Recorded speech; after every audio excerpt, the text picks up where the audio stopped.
जय माता दी मित्रों। माँ दुर्गा की तीसरी शक्ति है चंद्र घंटा। नवरात्रि में तीसरे दिन इसी देवी की पूजा आराधना की जाती है। देवी का यह स्वरूप परम शांतिदायक और कल्याणकारी है। इसीलिए कहा जाता है कि हमें निरंतर उनके पवित्र विग्रह को ध्यान में रखकर साधना करना चाहिए। नवरात्रि सुने देवी दुर्गा के दैनिक पूजा के 20 मंत्र।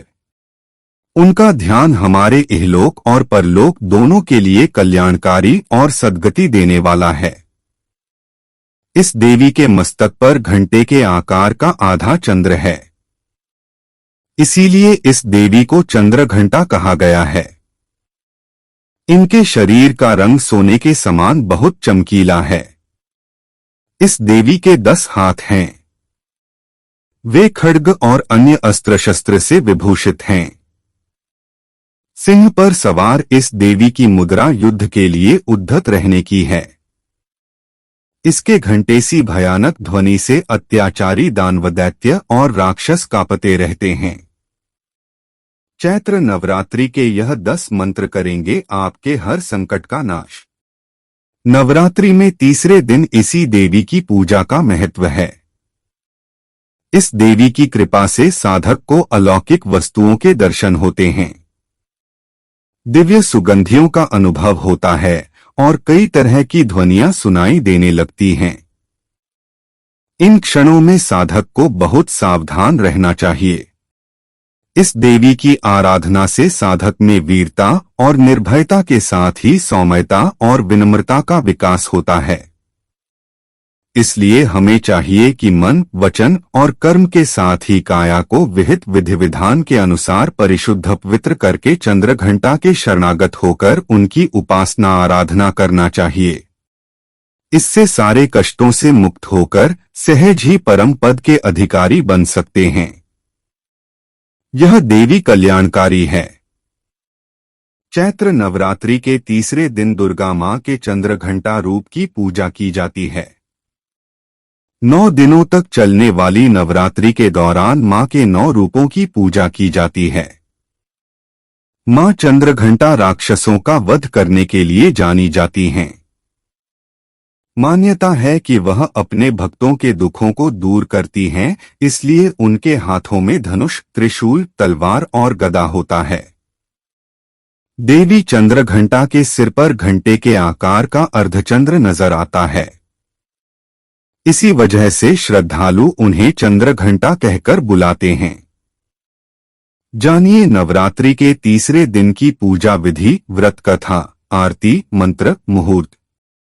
पूजा विधि। नवरात्रि के तीसरे दिन माता दुर्गा के चंद्र घंटा स्वरूप की विधि विधान से इस मंत्र देवी चंद्र घंटाय नमः का जाप कर आराधना करनी चाहिए। इसके बाद मां चंद्र घंटा को सिंदूर, अक्षत, गंध, धूप, पुष्प आदि अर्पित करें।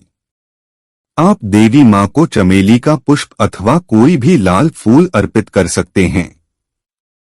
साथ ही साथ दूध से बनी किसी मिठाई का भोग लगाएं। पूजा के दौरान दुर्गा चालीसा का पाठ और दुर्गा आरती का गान करें। स्तोत्र पाठ। आप दुधदारिणी त्वं हि आद्या शक्तिः शुभपरा अणिमादि सिद्धिदात्री चंद्रघटा प्रणमाभ्यं चंद्रमुखी इष्ट दात्री इष्टम मंत्र स्वरूपनी धनदात्री आनंददात्री चंद्रघंटे प्रणमाभ्यहं नानारूप धारिणी इच्छानी ऐश्वर्यदायिनी सौभाग्यारोग्यदायिनी चंद्रघंट प्रणमाभ्यहं। मां चंद्रघंटा की कथा। मां चंद्रघंटा असुरों के विनाश हेतु मां दुर्गा के तृतीय रूप में अवतरित होती है, जो भयंकर दैत्य सेनाओं का संहार करके देवताओं को उनका भाग दिलाती है। भक्तों को वांछित फल दिलाने वाली हैं। आप संपूर्ण जगत की पीड़ा का नाश करने वाली है। जिससे समस्त शास्त्रों का ज्ञान होता है, वह मेधा शक्ति आप ही हैं। दुर्गा भव सागर से उतारने वाली भी आप ही है।